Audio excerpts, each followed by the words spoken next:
Good afternoon and welcome to the last Upstart live show of 2016. My name is Georgie Meadows and I'm here with Matt Coburn. How you doing, Matt? How are you feeling that it's the last show? Oh, I'm fantastic. It is the last show of the year. But Thanks, Jake. never to worry, we're coming back bigger and better than ever next year as we're having a TV studio put in the Agora. Oh, I'm so stoked. It's going to be awesome. It means we're going to have 10 shows weekly, a breakfast show every day, a lunchtime show every day, and around 80 students involved. We haven't been accepted yet, but I think there's the Coburn and Meadows show that's definitely going to be coming up. Yeah, if not, it can just be me flying solo as the next Lee Sales. Of course. Of course. Now, today we'll be discussing medical advancements in the fields of prosthetics and transplant surgeries, from Paralympian Oscar Pistorius to pop culture's Bionic Man, and even bringing President Nixon back to life. We debate the advantages and ethical concerns of these developments. Should we let Mother Nature do her work, or is it our obligation to intervene and work to enhance people's quality of life? We have Alana Mazurk and Naim Kurt up next for their third and final debate on the US presidential election, but first, Matt with the headlines. Thank you, Georgie. Fears about Gold Coast schoolies has intensified as 16 people overdosed on mysterious drugs on the weekend. Of the 16, 3 men remain in hospital, with one Victorian still in a critical condition. Toxicology reports have been filed for those who overdosed, with doctors fearing an outbreak of the synthetic zombie-like drug Flakka will be hitting Australian streets and what was involved in the overdoses. Two men has been stabbed in the Latrobe Valley. A report has been filed saying a disgruntled worker in a Maui finance firm has ambushed his two bosses in a vicious attack, leaving one dead and 2 people injured. The stabbing victims include 2 directors, Joe Achillio, who remains in a critical condition at the Alfred Hospital, and Piers Morgan, who sits on the board of Racing Victoria and is a director and original partner of the local accounting firm RGM. The attacker was found dead, with reports stating he turned a gun upon himself. And a sinkhole has led to a huge controversy online about Victorian roads.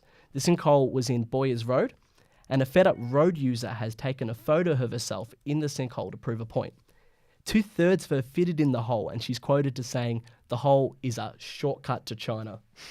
I mean, Quality. they've been doing roadworks around my place for the past year, and I've got to say, before they started doing them, some of the potholes were definitely maybe not halfway to China, but definitely getting there. Getting there, yeah. Well, I am actually going to China on a study tour this year, so I could save myself some money and just take that sinkhole. That'd be very handy. Save myself $1,000 or so. No need for flying with sinkholes. Now, since the beginning of the presidential campaign in the US, and especially in the last few weeks, the discussion has been mostly around why Donald Trump shouldn't be president and why Hillary Clinton is a more desirable candidate. It's a valid and somewhat predictable argument, but with only 3 weeks on average until the election on November 8th, it's one that has been exhausted. Alana Mazurk and Naim Kurt, you guys will be playing devil's advocate in debating why each presidential candidate should actually be president. So take it away. It's not the easiest of job to I can imagine. actually Support. go on Trump's side, but a lot of people do bring some good points, which I will be talking about. And I think after reading a lot of reports, it does seem that the chances of Trump being the president shouldn't be taken lightly. I think that he has a huge chance of actually being voted president, and scares the hell out of me. Even after all of this. Even after everything. Even after this, probably one of the most craziest weeks in American politics I can really think of. I mean, we had the disendorsements, the Clinton rape claims, the Trump groping claims, the debate, the Russian email hacks, the unshackled candidates, the calls for revolution. Yeah. It's just been the craziest Trump week, and has a lot voice. of it has been heaped on Trump. Yeah, a lot of it has been caused by him. He says some stupid things, and he'll be the first to admit it, but he's opinionated. He's transparent, which is what American voters want. He's not your usual, presidential candidate. He funds his own campaigns. People believe that he doesn't owe anything to anyone, and it's in a way refreshing. Yeah. And that's what you've been seeing, like we've been seeing by a lot of the voters. They've come out and said, mainly their main argument was, well, I'm going to vote for Trump because I don't want to vote for Hillary.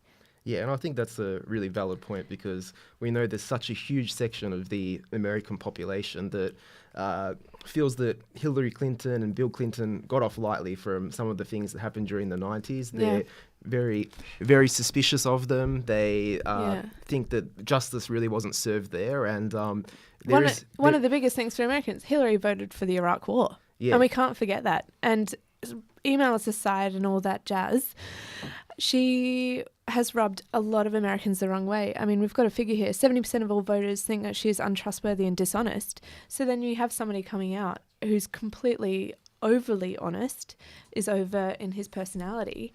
Sometimes too honest, I think. Yes. But let alone that's where the trust comes from, because the American public think that they can trust him because he's saying what he thinks, even though what he thinks is, in my opinion, is quite over the top and wrong. There was that clip that came out during the week of him saying that he would date he'd be dating a 10-year-old in 10 years' time. He said to the girls that in 10 years' time I'll be dating her, which was rather creepy. That was a little bit it's a bit off. crude. I think one of the biggest things is the fact that when people don't like her, kids don't like her, no Democrat and certainly no independent is going to wake up on November 8th and be running to the polls to vote for her. So you've got to think about the people that will be voting, because it's not compulsory to vote. And people who will be voting are going to be your left-wing, crazed Trump fans. They're going to be getting up at 5 a.m. on election day. They're the ones that are going to be voting. And as we can see, I've got a map here of quite a lot of the states that will be voting for the Republic and Democratic. And there's too many swing states. There's too many toss-ups. And we've got Florida.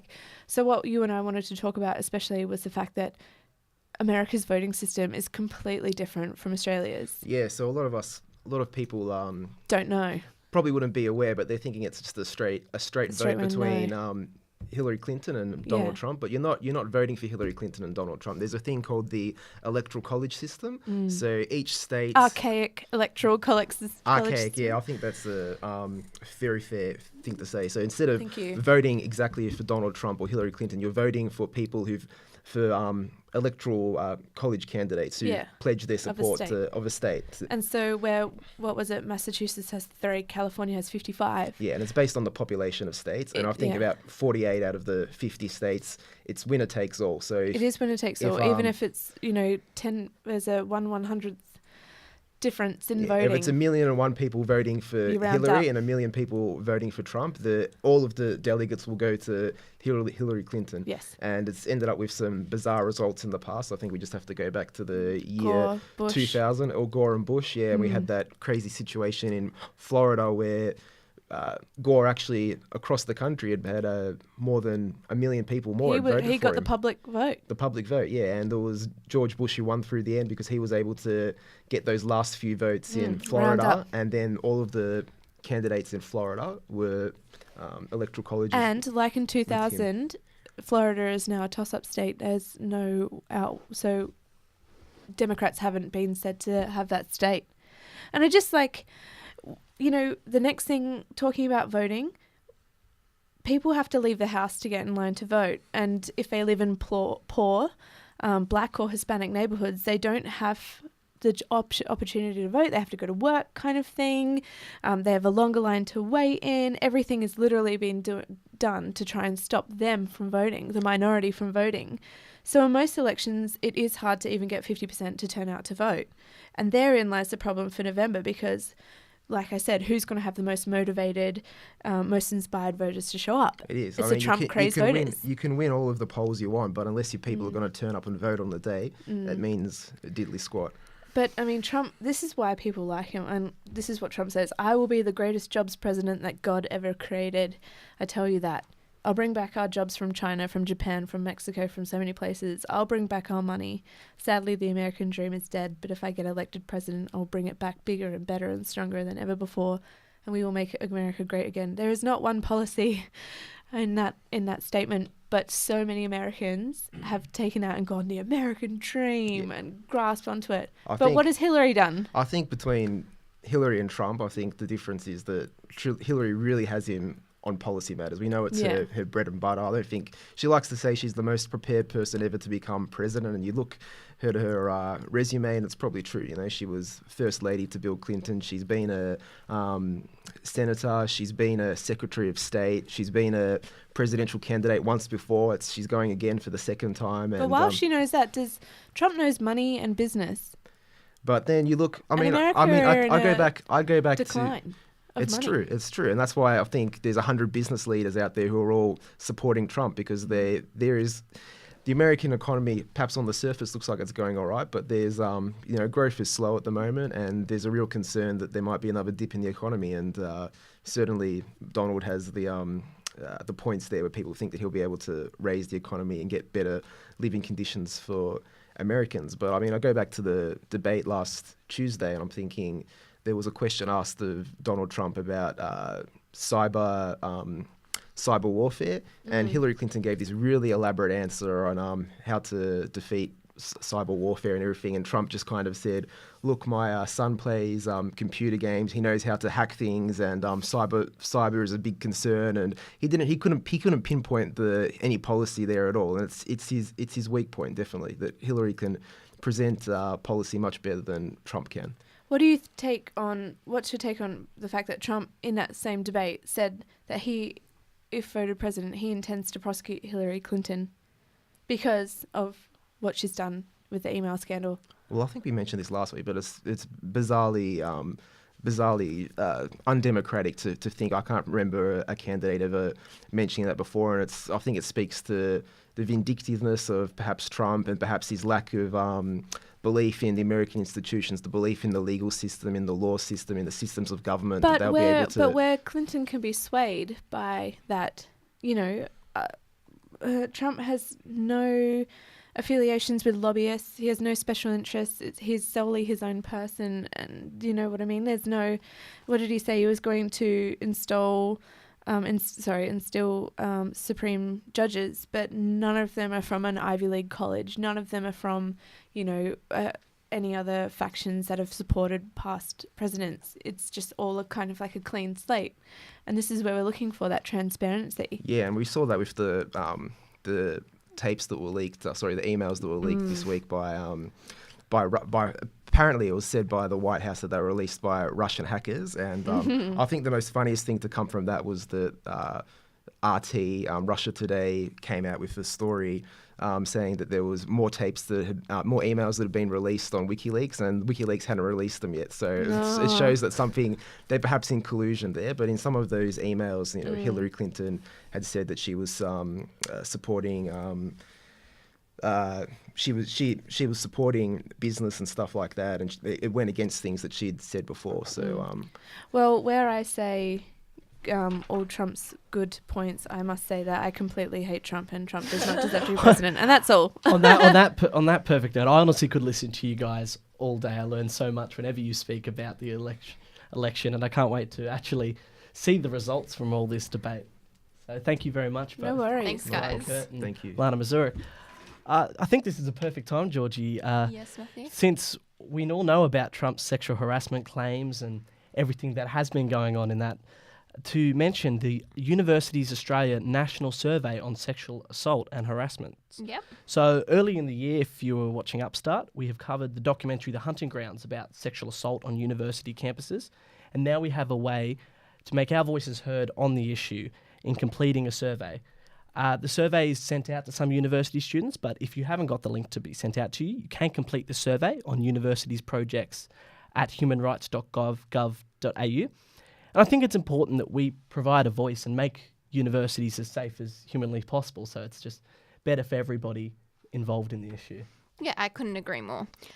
So you are listening to Upstart Live. We are Matt Coburn and Georgie Meadows. The time is 2:14. We broadcast live at 2 o'clock every Tuesday on upstart.net.au.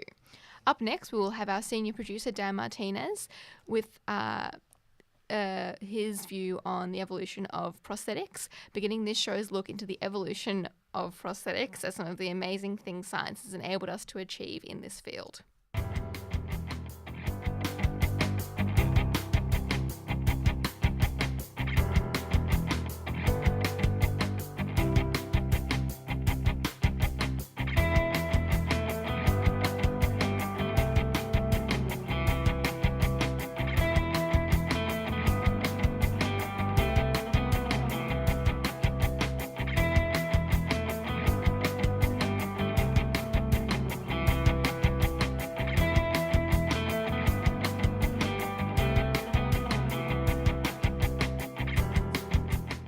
Welcome back to Upstart Live. My name is Matt Coburn and I am with the lovely Georgie Meadows.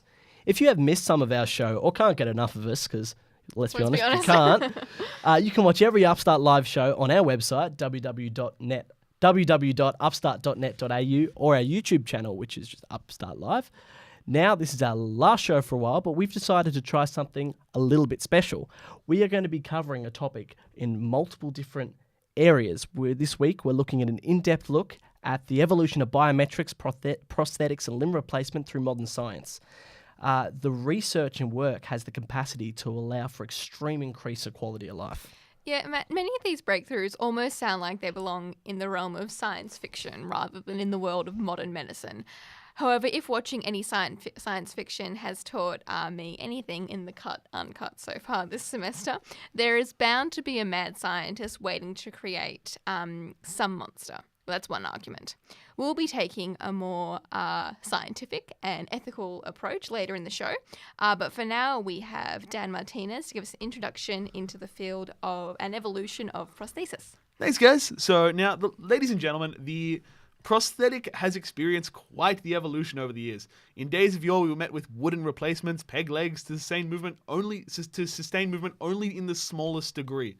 Then we were introduced to the world of plastic, lighter, yet more durable, allowing for varying degrees of motion. Now we are met with the extraordinary as the replacements become more metal. We are on the cusp of an age where individuals who have suffered from terrible accidents and injury can continue living their lives as though nothing has happened, minus a slight aversion to magnets and metal detectors. The most incredible part of this is that most of the research is happening in our own backyard. Between collaborative works with St. Vincent's Hospital, the Aikenhead Centre of Medical Discovery, and other organisations like the University of Melbourne, we have made some major headway in this field. This one such project, so combined, these groups have made leaps in the fields of robotic arm replacement. These limbs allow amputees and stroke victims to experience the sensation of touch, while they're working further in the fields of sensory feedback, but it's their next stage, as well as the actual idea of sending full human movement to the missing limb. And unlike previous works, these don't rely on a third party controlling it. Completely independent and on your body. Exactly. The complex signals from the brain to the arm itself have been decoded, which allow for a direct message to be sent rather than going through third party action. I sat down with Professor Peter Chung to talk about this work further. Peter is the Director of Orthopedics at St. Vincent's Hospital, Melbourne. He also leads an active joint replacement program at St. Vincent's that undergoes almost 900 procedures a year. Wow. And which the Victorian government has stated is the statewide centre for joint replacement. So he is one of the headways of this arm and was really, really excited to hear what he had to say about it all. One of the other areas that I'm involved with at St. Vincent's is as a national reference centre for the treatment of bone and soft tissue cancers. And our treatment of these cancers by removing them sometimes leave people with either total or partial amputation of their limbs. And because of this, what's been driving the clinicians is to look for surgical techniques or futuristic strategies of how we might help these people who've lost whole or parts of their limbs. And at this moment in time, we're leveraging off the advances in technology to help us down this direction. And one of the areas is in robotic surgery, for example. Yeah. Now, in regards to the arm itself that I just brought up earlier, for our listeners who may not know much about it, could you break it down in layman's terms for us? Sure.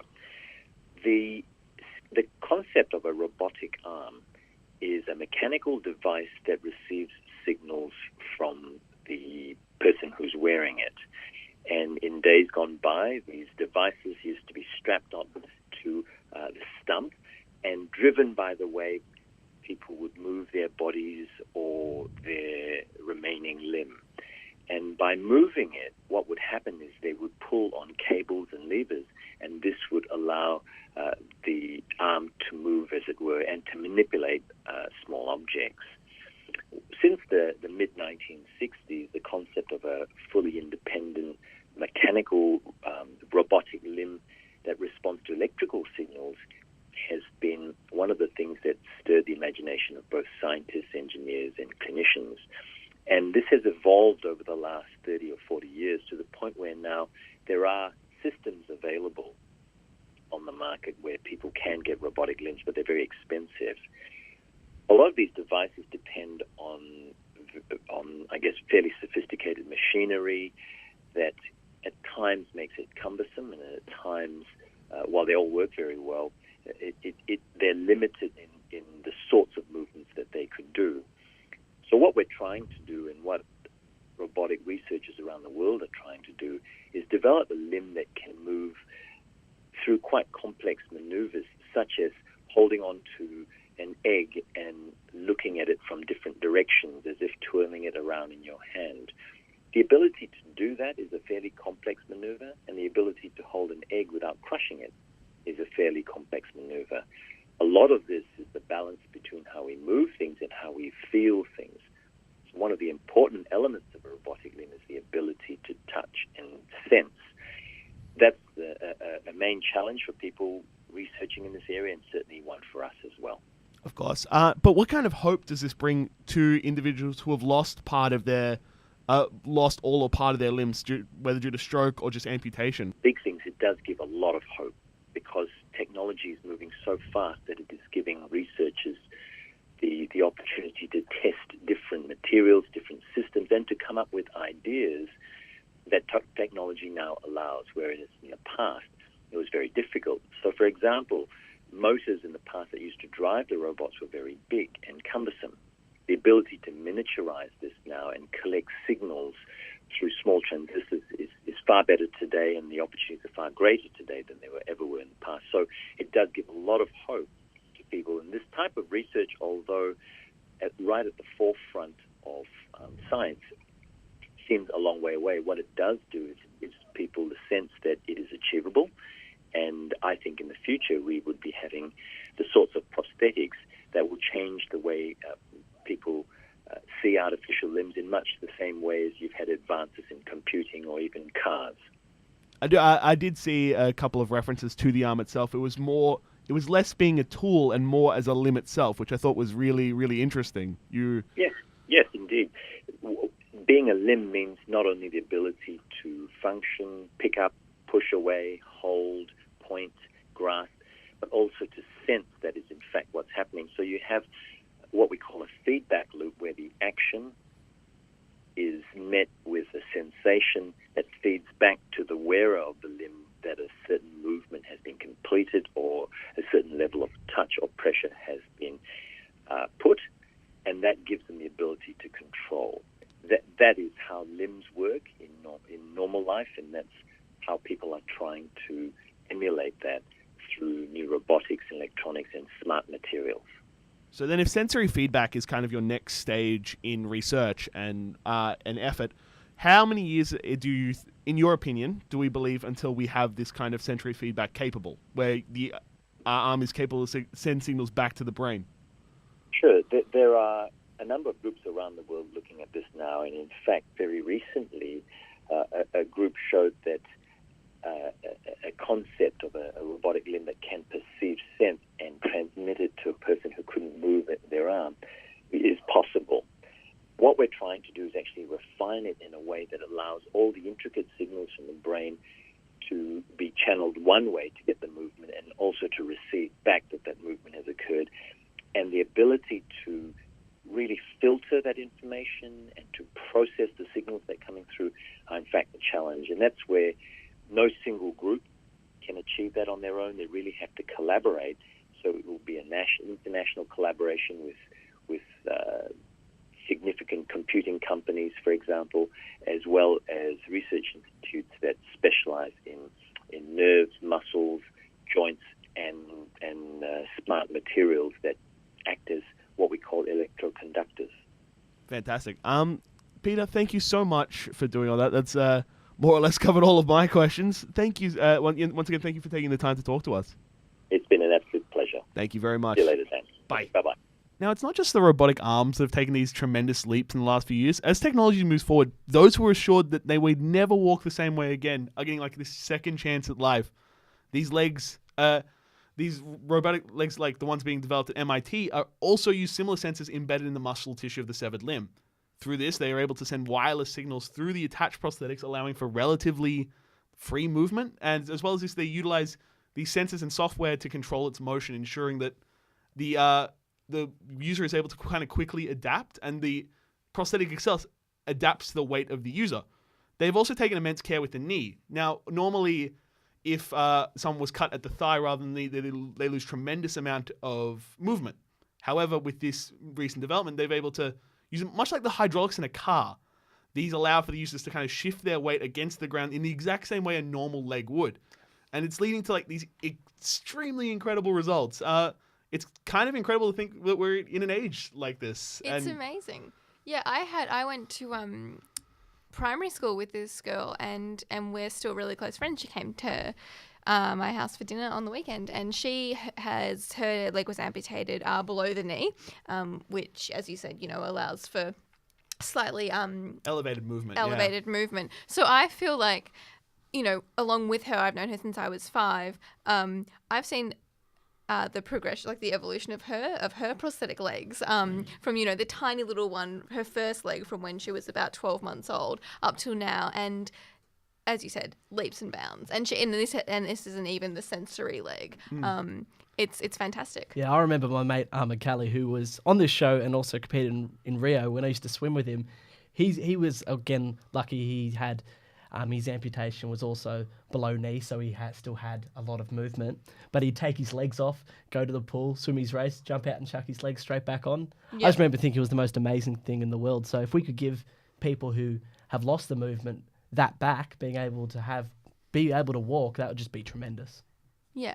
Thank you so much, Dan, for that report. We'll be back later with a show alongside Carl Humphreys to talk about some of the more extreme measures science has taken in this field as of late. And you're listening to Upstart Live. We are Matt Coburn and Georgie Meadows. The time is 2. We broadcast live at 2 p.m. every Tuesday on upstart.net.au. Up next, we have Rachel Roberts in the studio to discuss the idea of a head transplant. This is something you won't want to miss.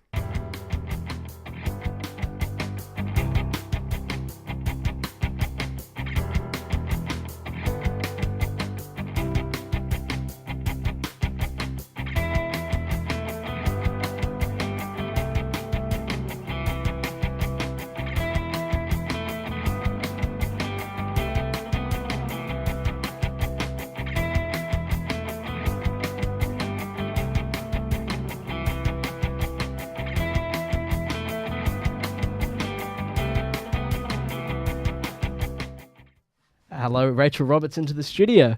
You say the when you say head transplants, I just think of Futurama, and the show when President Nixon's head was preserved in the glass case. But you've actually done research and removed the science fiction. What did you find out? Well, what I found out was in December 2017, that is next year, there will be a historical medical feat, the first ever human head transplant. Wow. Phenomenal. Which, technically, to me, it's less of a head transplant, more of a body transplant, but I'll explain that later. Yeah. Well, Valery Spiridonov is a 31-year-old Russian computer scientist, and he has spinal muscular atrophy, which is a muscle-wasting disease which is usually fatal in the first few years of life. However, Valery was one of the lucky ones who survived into adulthood. But his only chance of complete survival is to get a new body before it's too late, because this is a fatal disease eventually. Right. Although some might say life is a fatal disease, but that's okay. Then we're getting extremely philosophical. Yes. Yeah. So to really simplify this, please Plays this in is basically they're going to get a brain dead patient, so a patient who is dead but still on life support, and that person will donate their body, who has to be a good height and build and immune type to Valery. And then they're going to freeze Valery's head to about 10 degrees Celsius. So he will be dead. Yes. That will clinically kill him. And then they're going to cut the spines and then remove the heads with this very sharp, diamond razor that costs over $200,000 just for that. So, yeah, very sharp thing. Yeah. Cut. And then remove the heads and swap them. Swap them. And basically they've designed this really special glue that has a technical name, but let's just call it the special glue. The magical special glue. And they're going to glue the spinal cords together, and then hopefully blood flow from the donor body will start, and then it will warm up Valery's head. Okay. And then, so that will take 15 minutes, so he'll have blood flow again. And then he'll be in a medically induced coma for a month to really just let Make sure it that set. magic glue does its work. Sure, the glue Does sets. its work. Yeah, and then that'll be stuck. And then in about 3 to 6 months, he can walk for the first time. And That's Just- absolutely crazy. Has this ever been attempted before? no, not on a human. But any animal testing? or- Well, the first time it happened was at the very beginning of this century. So people have been doing it like pretty consistently since the 70s. They would get dogs and monkeys, and they've done it on rats as well. But yeah, this is the first time it will be happening on a human. And as you can expect, it's going to be expensive. Quite. About $13 million, they say. It is very Wow. expensive. Yeah, but then of course the whole process might even be up to 20 million because there'll be a lot of rehab. And the procedure, the actual surgery itself, is going to take 36 hours and involve over 150 healthcare professionals. Are they all? Do we know? Are they all Russian? Is it happening in Russia? No, Is the it's surgery- not. Oh, where's it It's happening? actually, don't don't know. actually know. The main surgeon, Yep. Sergio Canavero, he is Italian. Okay. He has done a lot of work in China. Okay. Yeah, and then that is where they did the first ever successful transplant on a monkey, which was just like 2 years ago, actually. Wow.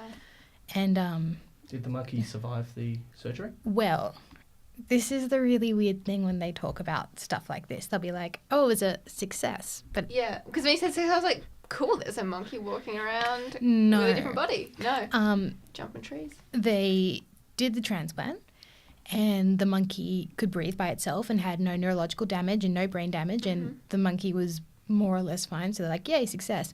But for ethical reasons, they did euthanize it 24 hours later. Oh, okay. So the monkey is it's not not alive. around. No. Was that because it mobility issues or? To minimise pain and suffering, or I think it's more to minimise pain and suffering or more just the 'cause fact rehab would be excruciating. Yeah. Yeah. it was just kind of ethical reasons. Like, we've done this experiment. The experiment was a success. So It just simply didn't result in the prolonged life of the But that's monkey. the funny thing when they talk about animal research. Like, I don't want to get too political here, but it's Yeah, kind of go for like it was a success, but it's also like it was fine. It was fine, and now it's not fine because you did all this like experimenting on it. Yeah, So- yeah. It was a monkey, it's just having that the a good gain time. outweighs the Well, cost in the end of the day, If isn't it? the gain is that Valeri, who has, never been able to live independently, never been able to walk, and, if he's an adult and he is making the choice to finally be able to walk and talk and, and like, he's aware of the potential consequences. he's an adult and he is making this decision, and this would be amazing. And also, if this did work, anyone who's a paraplegic or a quadriplegic could maybe get this surgery. Out of Okay. question, sorry, No, go Georgie. for it.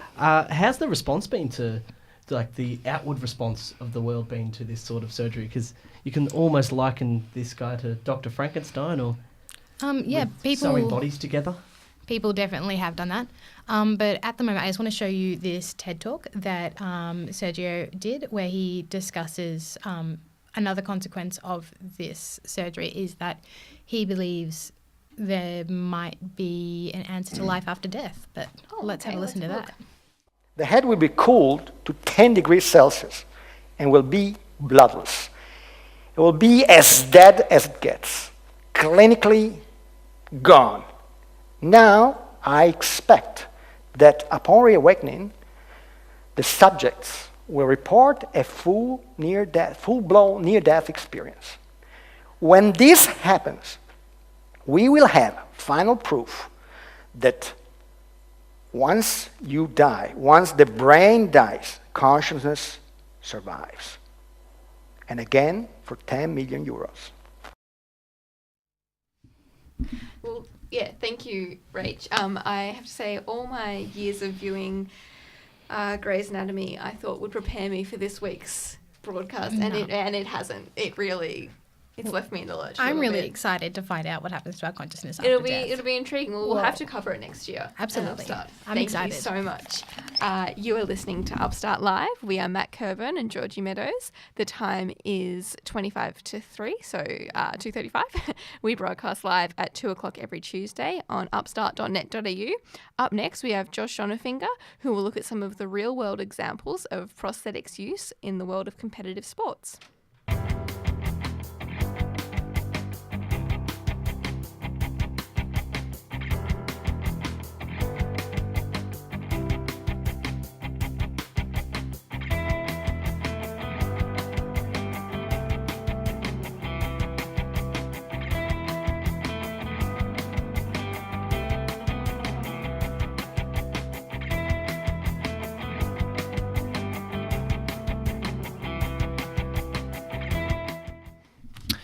Hey guys, yes, so lots Hey, of Josh. examples of prosthetics in sport. Obviously, we've then touched on the technology that Dan has come with, and one of the main ones that we've got and everyone knows of is Oscar Pistorius with his blade legs, and he was the first double amputee to run at the Olympics, so for able-bodied athletes. Another great example is Marty Maybury, who's an Australian skier, a double amputee as well, and he lost both his legs to meningococcal disease when he was only 16 years old. But he overcame that and won silver at the Vancouver Paralympics. So that was great to see, but I really wanted to talk today about the blade itself because it's very popular amongst para-athletes. Sprinters, hurdlers, and long jumpers all use them. And they are known as cheetahs. I'm not sure why. They don't resemble cheetah legs particularly. Oh, right. Cheetah, not cheetah. Yeah, well, Gotcha. that is a bad connotation to have in a sport. Yeah. But Especially considering I know nothing about sport. The spelling is very important on this. Yeah, one. Yes. it's crucial. tell us about the blades. What have you Yeah, found so out about them? For sprinters, it's very important because the blade prosthetic is in its stiffness. Since most sprinters lean forward during their running, it's important for the design to help push the athlete's center of gravity forward during impact. So all running blades are designed in a J shape, and they're made of carbon fiber, which stores the energy and absorbs shock. So with this springiness, without the springiness, they'd effectively be running on peg legs. Yeah. So that obviously wouldn't work. And they also are designed without a heel. So because when you sprint, the heel isn't used. You're running on your toes. And even the best sprinters look really awkward when they're walking on them because they're not designed for walking. They are designed just for Specifically sprint. Right. designed Yeah. to sprint on. But of course, there is a lot of debate whether or not these give a special advantage for the para athletes because the blade's only on the ground for 1/10 of a second or less, which is less than a normal foot. But they have to compensate this with superior hip strength and faster limb movement. So it's a bit of give or take. It was really interesting because I remember when Oscar Pistorius was running in the relay, there was a lot of debate about is it an unfair advantage, and it wasn't an issue because he didn't make the final and didn't beat anybody, and of course we'll never know now because he won't be going on the tracks anymore. But what would have happened if he had have started to win? Would this have become an issue of being better than an able body and like a Yeah. way of cheating? Or would they have stopped him before he could compete? That's right. And when he started running in 2007 in able-bodied meets, he was winning these meets, and people were saying, "Well, hang on, this is an unfair advantage for all us Yeah. able-bodied people," and he was blitzing the As field. mere mortals. Another thing with the blade, and another thing why people are so unhappy, because they only weigh about 2.4 kilograms, whereas the average athlete calf is about 5.7 kilos heavier than that, with all the pure muscles. muscle, yeah. Exactly. So there's Pure muscle. less to carry around. That's so it's right. almost like it's a weight advantage. Yeah. They did the maths, and that means he can reposition his legs about 15% quicker than people with two legs. That's massive. Yeah. So whether or not there is an advantage or not, there's still out for debate, and a lot of critics on each side. But because of his pioneering this sort of thing, there are a lot more athletes coming through and para-athletes trying to make it in the Olympics. Yeah. Which is a very positive thing. Yeah, of course, it's positive. There's been 15 people who have competed at both games, so it's still quite rare. But I think we're going to see more and more of it in the future. It'll just be interesting how it transpires if athletes start to win with the legs. That's right. And we haven't really seen it yet, but I think we will see it. And then that'll be the moment that they make a decision. Until then, I reckon Yeah. they can coexist quite happily, but that'll be the turning point of it. Thanks, Josh. I really Thank you. shot a finger. I Been a really pleasure. appreciate your time. Absolute pleasure. You are listening to Upstart Live. I'm Matt Coburn with Georgie Meadows. The time is 20 to 3. We broadcast live at 2 p.m. every Tuesday, when you can find us on upstart.net.au, although, sadly, this is our last show. Up next, we have Jake Kohler and Adam Ioannidis alongside our executive producer, Phil Kafkaloutis, discussing how the idea of bioengineering and robotics has played out throughout film and TV.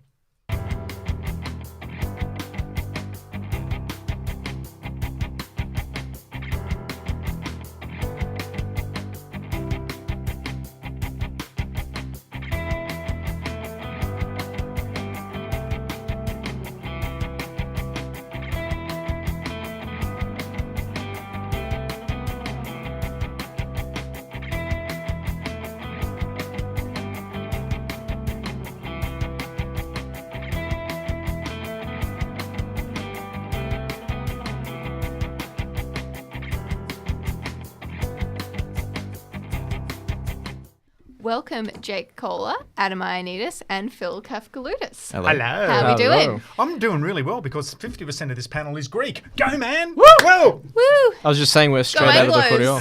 Oh, that's... Anglos! Goddamn.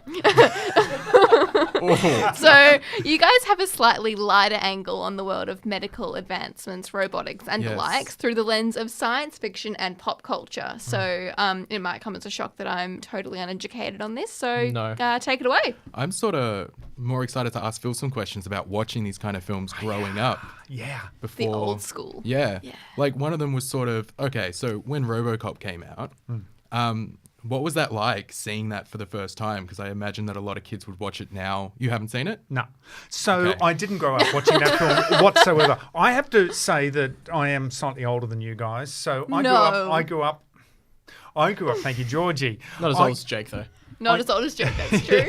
Not that I old. grew up watching $6 Million Man and Bionic Woman. And that was where they used a lot of slow music, like ding, ding, ding, ding. Lee Majors was $6 Million Man. And I just realised last night, Adam, I was watching... Fringe? No. If anyone watches Fringe, the TV show... Adam's the guy. Adam looks like... Joshua Jackson, who was in it, and Fringe has 2 Australian actors in it. But no, I was watching Ash and the Evil Dead, and the $6 Million Man plays Ash's dad, Lee Majors. Really? You know that? Of course he does. Yeah, he's 77 years old. He looks fantastic. But anyway, with a big beard. But he, back in the 70s, he was a man who played a rocket pilot and his craft crashed, and they replaced his legs, and they replaced an arm, and they replaced an eye, and it supposedly cost $6 million. So he could run faster than the Flash. He was stronger than any strong man that I've ever seen before. Stronger than he could lift. Really? Yeah, and his eyes were like ching, ching, ching, and there was always music that ran when he was focusing his eye. Ching, ching, ching, Could have the sound effects. The sound effects. Otherwise, you don't know what's happening. No, that's right. You need the sound effects. So why are they showing his eye? So that was the first time where we actually did get to see what could have happened with bionics, except the crazy stuff I was telling you about yesterday, Adam, that he had one really strong arm and one ordinary arm. So if he bent something like a piece of an iron bar, he held it in one hand and the other one, and he bent it like this. Made no sense at all, because this is an ordinary arm. So you'd think the other one can move, the other arm would just go like that. I've got no strength. If he had 2 bionic arms, he could go. But it looked cool. It looked so cool, and we that all was wanted the to point. be. We all wanted to be the $6 Million Man. Was it a car? No, it wasn't a cartoon. It was live. Oh God, you're so young. Yeah, Yes, no, yeah. it was a live Hollywood thing. So Okay. that's as live as they could possibly be. Yeah, yeah. So was the idea that could sort of happen one day? Well, was that ever a thought when people were watching it? Yeah, that's right. And in fact, it has happened, as we've just been hearing too. Bionic legs, and the eye thing. I don't know. I saw it in Terminator, but I don't know. Has it happened since? The eye, like They're doing What's specifically about the eye? Yeah. You can see long distances. It doesn't have X-ray vision. I don't think that's happened in real life. Yeah. I have seen. Or Matt. Matt's off mic. Yeah, Matt. Tiger Woods improved his vision by getting laser in 1999, Tiger Woods got laser surgery to get a better depth perception than 20/20 vision. Wow. And that's when he went on his rampage, winning every single major tournament on the globe pretty much. Are we hearing about that later on? We are hearing about that later on, so just quick that plug. We'll leave that, but Yeah, okay. There you go. Okay, that's cool. Yeah, well, that's interesting. And then came the Bionic Woman, because they had to do it. This was in the age of feminism. So the Bionic Woman also had 2 legs, which looked magnificent, I have to say, but they were fake, so you're not supposed to care. And then she had she had an ear implant as well, so she could Super hear. hearing. Duck, duck, duck, duck, duck, duck, duck. And it also had that sound effect, duck, duck, duck, duck, duck. Were they ever on screen together? I think they did a They do, movie like, You together. crossover over There's a the movie. Imagine what the baby would have been like. Super baby. No, they wouldn't have. It would have been an ordinary baby. That was a trick question, Georgie. And I failed the question. The baby Shocking. doesn't come out with fake legs, Hey. Yeah, but No. No, the she's parents done. would have a Okay. positive influence. What if they had nano, like all you need, nano positive sperm? influence. Positive influence. They could have had nanosperm. In the 70s, they didn't have nano sperm. They didn't have nano anything. They still had LPs. They just had a dream. So what about the Borg?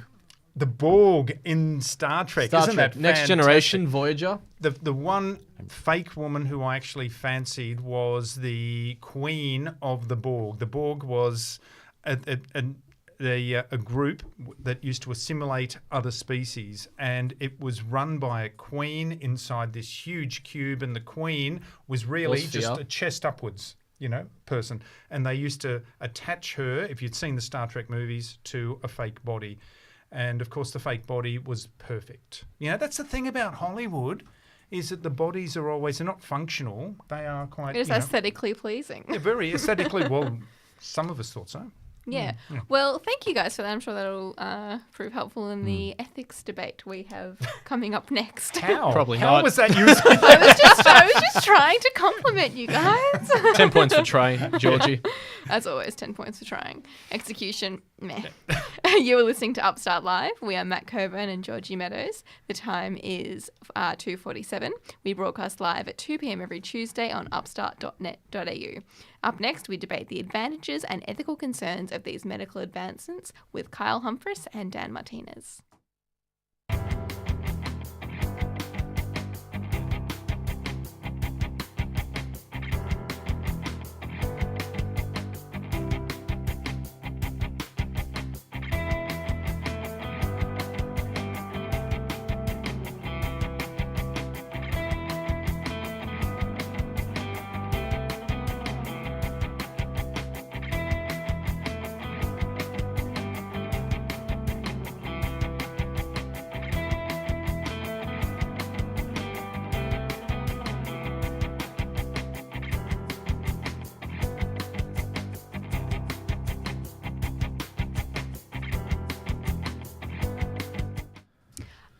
Artificial intelligence researchers are creating advanced forms of machine learning that rivals human intelligence. Engineers and designers are printing tissues, bones, and organs using 3D printers.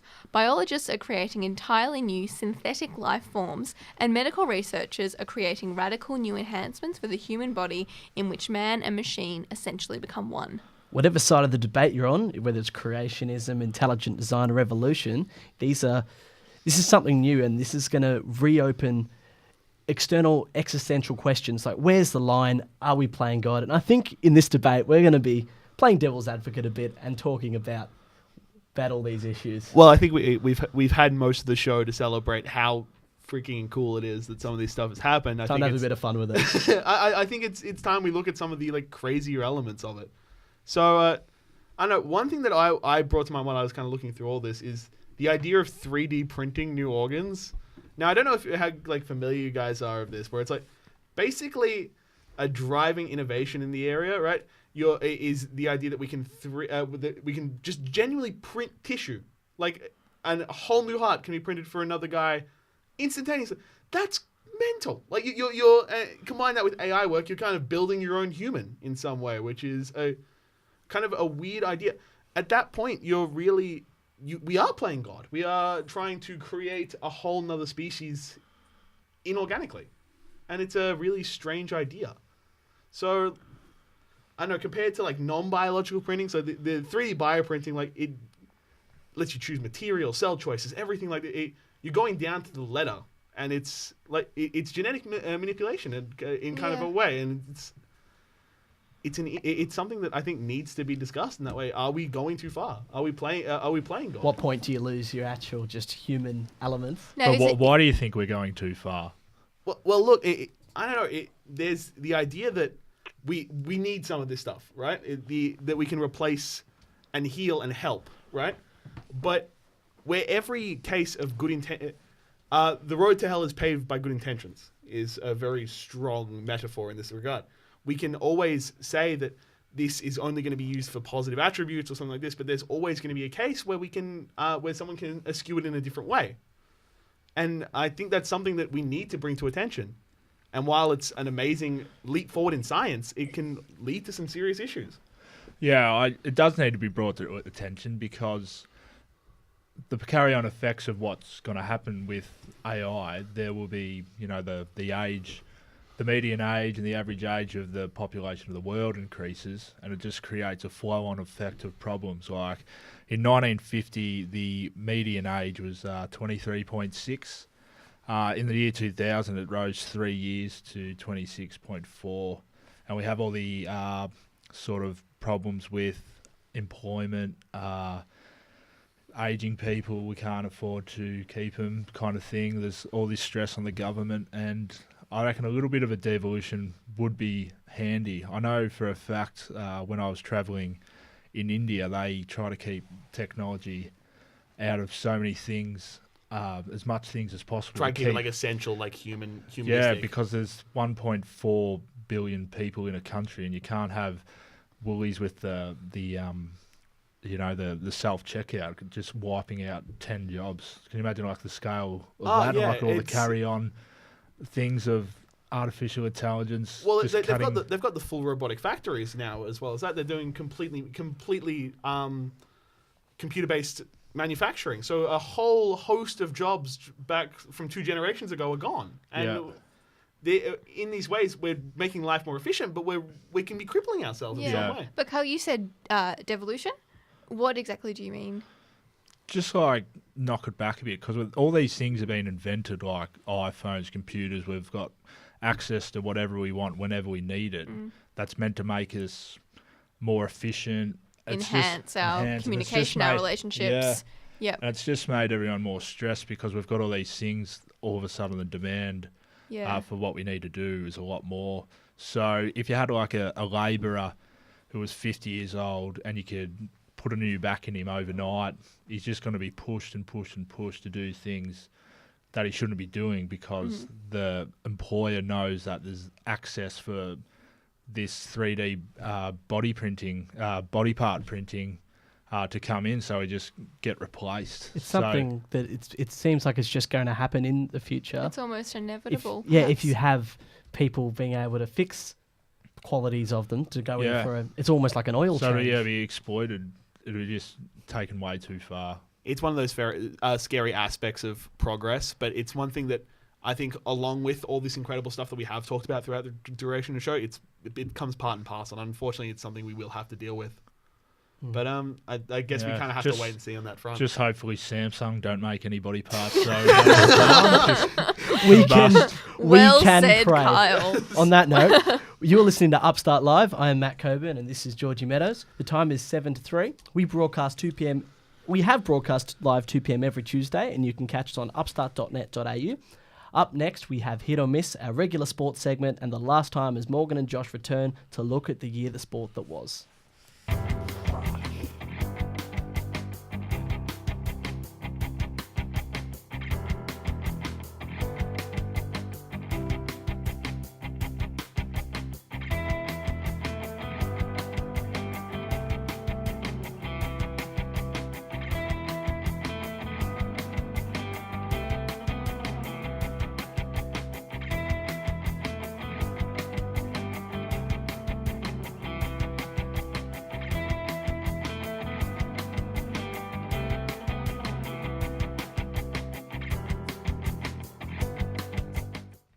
Josh Schonefinger and Morgan Harding. The year in sport that was.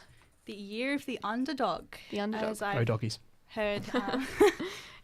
So I made that up personally myself. Well, it's been a big year for drought breakers, I guess, more than anything. A lot of teams who hadn't won for a long time were winning major titles. And it was great to see, and it started really with Leicester City winning the English Premier League. I think. Yeah, that was a 33-year wait for a major trophy. 1997 and 2000 League Cups, but never got the big one. And it's funny, most football upsets come in knockout tournaments, but this was a 38-game season, and they finished 10 points clear, so they did. It was a big win. It was a huge win, and a lot of people were very happy about that because obviously everyone loves an underdog story. And especially because they narrowly avoided relegation the previous season. Yeah. To come out on top, it's really a fairy tale. It's a great story. It's a really great story. Hard to write a better script than that one. Yeah, and then next up we had the Cleveland Cavaliers. My bad. So that was a 52-year wait, a bit longer. Yeah. And even from that, the Warriors were on a 3-1 lead. Record-breaking Warriors, mind you, after an incredible home and away season. Yep. And they've come, and LeBron James with the hopes of the whole city on him, have just Yeah. come and delivered this incredible final series win. Yeah, and his speech. Let's listen to that. I set out a goal 2 years when I came back to bring a championship to this city. I gave everything that I had. I poured my heart, my blood, my sweat, my tears to this game, and against all odds, I don't know why we want to take the hardest road. Obviously, AFL, the Doggies, got over the Sydney Swans. Obviously, the one that we all know most about being from Melbourne, the Yep. Doggies overcame a lot of adversity throughout the year. Lots, heaps. And even throughout that little period of the final series, they had to overcome interstate trips, injuries, suspensions. Yep, and they came 7th on the ladder. First team to do so since the 8 was redone. So that's a huge feat. Many people thought that would never be done under the current final system. But I think, great to see that it's possible. Amazing. And a good advocate for equalisation of the AFL itself. Definitely, and it will really increase the chances of other teams playing harder because they know that they actually can get the flag, even if they don't come in the top 4. So that's really great to see.